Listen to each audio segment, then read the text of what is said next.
ahora abrimos nuestra cita con la inteligencia artificial, con las nuevas tecnologías y con la educación. Y lo hacemos en un día en el que seguimos aún sobrecogidos, abordando un tema duro hoy, pero necesario. Como saben, el suicidio de una niña de 14 años en Sevilla y tras sufrir acoso escolar ha conmocionado a todo el país. Y en medio del dolor ha surgido también un debate. ¿Se está señalando injustamente al profesorado? Saben que nuestro colaborador Javier Lleves es, además de experto en inteligencia artificial, docente. Y yo hoy voy a añadir que es también padre de adolescentes. Y ha publicado una carta abierta reclamando respeto para los docentes, para los profesores y más apoyo para toda la comunidad educativa. Hoy vamos a ahondar en esta carta que se ha convertido en viral. Muchos medios se han hecho eco de ella y nosotros, teniéndolo tan cerquita, no podíamos dejar pasar la oportunidad. Javier Lleves, muy buenos días. Muy buenos días, ¿qué tal, Loli? Encantados de oírte para hablar de algo que yo creo que es necesario y que podríamos titular Cuando la culpa no arregla nada, ¿no? Porque aquí buscar culpables y decir, no, es que fuiste tú, es que tú tenías que haber hecho más. ¿Qué te empujó a ti a escribir esta carta abierta? ¿Qué querías que se entendiera al leerla? Pues en un primer momento, cuando vi las declaraciones del señor Lago, pues me sentí con mucha indignación y tristeza. Uh-huh. Insinuaba que los profesores éramos prácticamente los únicos culpables de que los niños se suiciden. Es algo verdaderamente injusto y quería que la gente entendiera que los docentes no somos el problema, somos muchas veces el único dique de contención que tienen esos niños. Hablamos de pues una frase lanzada por Miguel Lago, colaborador del programa de Sonsoles Onega por las tardes en Antena 3, que dijo algo así como, y perdón, pero nuestros hijos pasan más tiempo en el colegio o en el centro educativo con los profesores que con nosotros, descargando ahí la culpa, ¿no? Y la responsabilidad. Como padre y como docente, ¿cómo te golpeó la noticia del suicidio de esta niña? Bueno, en primer lugar, me invadió la tristeza y sentí un doble fracaso, porque yo lo he vivido en varias situaciones y sientes un fracaso al empatizar con todas las partes. Como padre, se me rompe el alma pensando en esa familia y en el sufrimiento de Sandra. Y como docente siento una rabia inmensa porque pienso, ¿quién falló? Lo vimos, fueron capaces de detectarlo a tiempo, lo intentaron derivar y sobre todo nos hicieron caso en el caso de que llegaran a derivarlo. Luego vamos a hablar, porque has dicho que tú desgraciadamente has tenido que verlo, vivirlo cerca, en el entorno cercano, y hablaremos de eso. Pero antes, has mencionado antes también que los profesores están siendo señalados injustamente, ¿no? A través de las palabras del señor Lago. ¿Qué sientes cuando oyes que se culpa al colegio, al centro educativo? Siento una impotencia absoluta cuando se generaliza, sobre todo en este tipo de temas, que no debemos generalizar y además debemos informar y no desinformar y dar una opinión antes sabiendo qué es lo que se está haciendo. Yo no puedo poner la mano en el fuego por nadie, pero es como si nos culparan por no apagar un incendio cuando solo nos dan un vaso de agua. Nosotros estamos en la trinchera, detectamos, acompañamos, pero no tenemos los recursos para curar o a veces llegar a fuera de lo que está sucediendo en las casas, en las calles o a través de las redes sociales.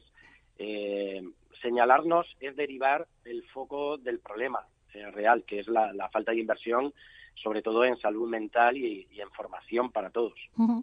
¿Y hasta dónde puede llegar un docente cuando detecta un caso de acoso? ¿Qué margen real tenéis para actuar? Bueno, hay una serie de protocolos y nuestro margen es detectar, activarlo y acompañar. Hablamos con los alumnos implicados, con las familias, tanto de la supuesta víctima como los supuestos agresores. Activamos para todo el claustro, que incluso no el claustro, también en los patios, en las horas de extraescolares, de comedor, pues informamos si el caso vemos que es un poco más grave y pedimos la colaboración también de las familias, de otros compañeros. Tenemos unas figuras que son por cada aula, al menos en Agustinos, que se encargan un poco de dar ese apoyo cuando suceden este tipo de actuaciones y también de derivarnos y contarnos o poder ayudar a tener más información para ayudar y sostener emocionalmente a los alumnos que están sufriendo acoso escolar. Pero no podemos controlar lo que sucede fuera del aula, ni podemos curar en el caso de que haya ideaciones suicidas. Para estos temas ya más profundos y más delicados están los profesionales de las unidades de salud mental infantil y adolescente, que encima van desbordados. Ya, claro, es que deberíamos hablar un poco de las ratios también, ¿no? Y los datos que nos afectan, los datos de la Comunidad Valenciana, que habría muchos en los que ahondar. Has hablado de protocolos que existen, pero no sé si suficientemente dotados. Por ejemplo, en la Comunidad Valenciana hay un orientador por cada 1.000 alumnos. Corrígeme si me equivoco. ¿Es posible atender la salud mental escolar así? No, es rotunda y absolutamente imposible. De hecho, la recomendación de la UNESCO es de un orientador por cada 250 alumnos, o sea, 4 veces más de lo que tenemos actualmente. Además, las ratios en las aulas también es desorbitado para poder atender y llevar a cabo los planes teóricos de prevención. Ni tampoco realizar un seguimiento emocional de todos los alumnos que lo necesitan. A un solo orientador prácticamente se le va el día apagando fuegos y rellenando burocracia. Necesitamos además algo que no existe todavía, que es la figura de un psicólogo, al menos un psicólogo clínico en los centros, no solamente los orientadores.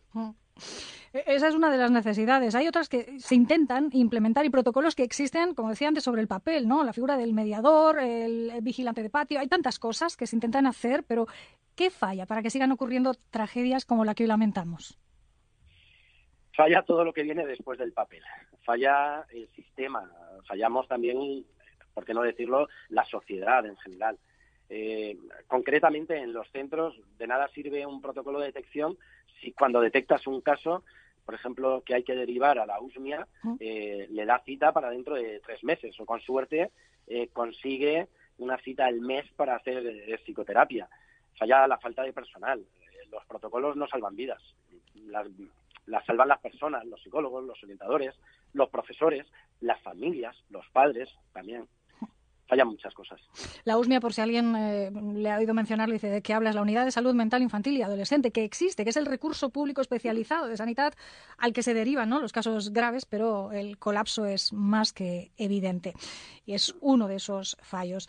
El acoso, además, ya no termina en el patio o en el centro educativo. El acoso, y volviendo a la raíz de este espacio, que un poco son las nuevas tecnologías y la inteligencia artificial, el acoso en el siglo XXI continúa, desgraciadamente, en redes sociales, continúa a través de los móviles.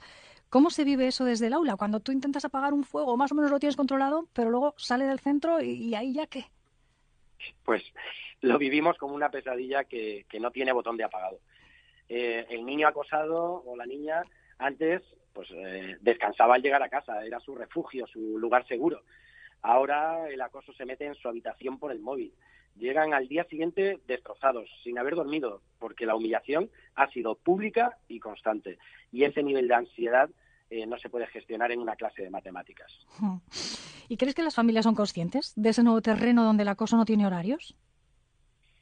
Te agradezco la pregunta porque, sinceramente, después de 20 años de docencia, de los cuales 18 sigo siendo tutor en bachillerato o en tercero de la ESO, cuarto de la ESO, o sea, en adolescentes en los que se dan los casos más graves de acoso escolar, pues sinceramente creo que muchas familias no lo son. Hay familias de agresores que a veces, por el miedo al que dirán, no actúan, aunque vean señales. Y sobre todo, hay una falta de control real sobre los dispositivos en los hogares. Muchos padres no saben lo que sus hijos están viendo o haciendo en esas pantallas. Fíjate, es que nos vamos siempre a poner el foco en la víctima, ¿no? Y en el entorno de la víctima, y viendo a ver qué falló, si el entorno escolar, si la familia, si el entorno social, si cómo era esa persona. Y acabas de mencionar a los agresores que a veces se nos desdibujan, ¿no?, del contexto. Y dices, hay familias de agresores que no son conscientes de lo que hacen sus hijos con el móvil, que quizás en ellos también hay que poner el foco, ¿no?, y buscar la prevención adecuada para que luego la bomba no explote, ¿no? Efectivamente. Es un caso muy complicado. Los padres, algunos es, como te he comentado, porque dicen, bueno, no quiero avergonzarme, no quiero que esto se haga público y, bueno, como dentro de 3 meses termina el cole, pues nada, aquí esto se va a quedar en 4 reuniones y chimpún. Y yo con mi hijo tampoco... Y no les controlan o no les ponen unas medidas correctoras que realmente sean conscientes de lo que pueden llegar a provocar. Es que no son conscientes algunas familias. Ya no es solamente el alumno, el adolescente, pues bueno, que no tiene justificación, obviamente, lo que hacen, pero es que detrás hay unos adultos, unos padres responsables de su educación. En los centros escolares intentamos trasladar también una serie de valores y de cuidar y del respeto, de la empatía, pero tenemos el tiempo limitado y luego están en sus casas y están con unas pantallas con las que hacen de todo, con perfiles falsos y con fake news, con los cambios y con la guía que hablábamos el otro día, y los padres no son conscientes o no lo quieren ser, porque algunos también pues van desbordados con sus trabajos, con sus problemas, y no atienden una de las cosas más importantes que tienen en sus vidas, que son sus hijos. Totalmente, la más importante. Si tuvieras delante a un grupo de padres y madres, a día de hoy, con este salto a las noticias, con la viralidad de tu carta abierta al señor Lago por culpabilizar a los docentes, ¿no?, de la educación de sus hijos, con todos los datos que tienes, ¿qué les dirías? Dirígete a padres y madres, ¿qué les dirías respecto a este asunto? Pues les diría dos cositas. Por un lado, a los padres de las víctimas, escuchad a vuestros hijos, no minimicéis su dolor y trabajar en confianza con la escuela. Y si tenéis que pedir ayuda externa, recordad este número, el 024, donde expertos sanitarios les atenderán ante las sospechas de ideaciones suicidas. Y a los padres de los acosadores, revisad los móviles. Vuestra obligación es educar, y eso incluye controlar que vuestro hijo no se convierta en un arma de destrucción emocional contra otro niño. Y bueno, aquí podemos aprovechar y también podemos recordar el teléfono de la Fundación ANAR para los casos de acoso escolar, que ya comentamos hace unos programas, que era el 900-018-018. Claro, revisar los móviles dentro de no vulnerar la intimidad, que aquí abrimos un melón demasiado complicado, y también teniendo el mismo conocimiento tecnológico que pueda tener nuestro hijo o nuestra hija, que esa es otra dificultad añadida, porque ellos van siempre 7 pasos por delante de nosotros, puesto que ya son nativos digitales. Por eso, cada miércoles intentamos ponerles un poco en conocimiento de las últimas novedades de información didáctica que Javier nos brinda como experto en inteligencia artificial, en informática y en nuevas tecnologías, para que podamos ir al menos al paso, ¿no?, y seguirles de la mano, acompañarles en este proceso que es bonito, que es el de educar y que se hace, como bien ha dicho Javier, pues a modo de comunidad, escuela, familia y el propio interesado, que es el menor.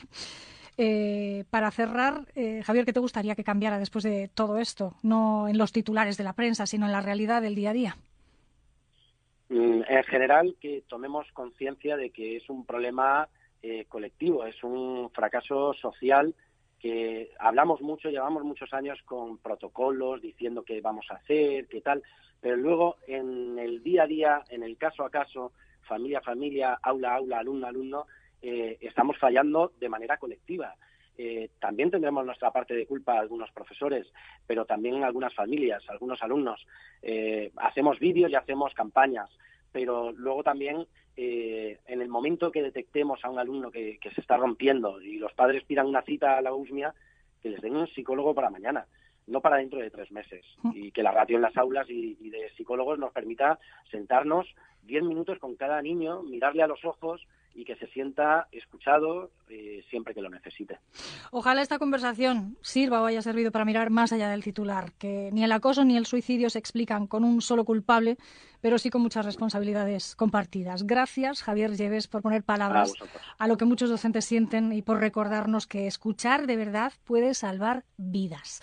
Aquí te vamos a escuchar la semana que viene con más cosas, ya solo de inteligencia artificial, pero este tema merecía la pena y te tocaba de cerca, así que era necesario hablarlo. Que tengas feliz semana, un abrazo.